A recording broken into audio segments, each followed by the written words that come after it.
Στην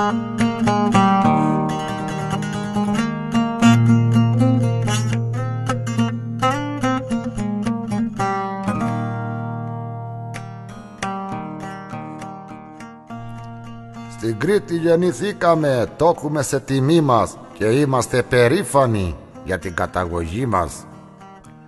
Οι ρίζες μας είναι βαθιές κι ας ζούμε στα ξένα, την Κρήτη τη λατρεύουμε που είναι λεβεντογένα. Κολοκοτρώνει η Τουρκιά, σε τρέμει, σε τρομάζει και σένα Βενιζέλε μας ο κόσμος σε θαυμάζει.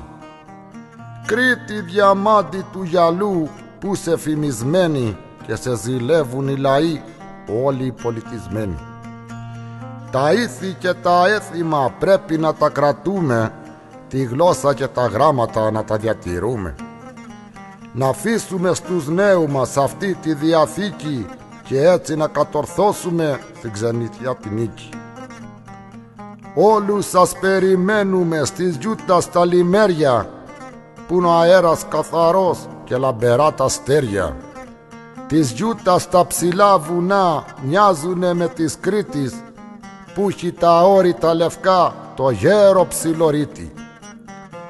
Όλους σας περιμένουμε στον τόπο μας ετούτο για να διασκεδάσουμε με λύρα και λαούτο.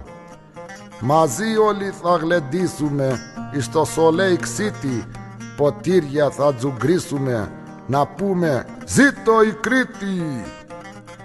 Όλους σας περιμένουμε να έρθείτε στο χωριό μας για να γλεντήσουμε μαζί, αυτός είναι ο σκοπό μας. Υπόσχεση σας κάνουμε, θα ευχαριστηθείτε και όλοι σας θα θέλετε πίσω να ξαναρθείτε. Και άμα το συνέδριο δεν γίνει στο χωριό μας, εμείς κακία δεν πιάνουμε, αυτόν είναι το φυσικό μας.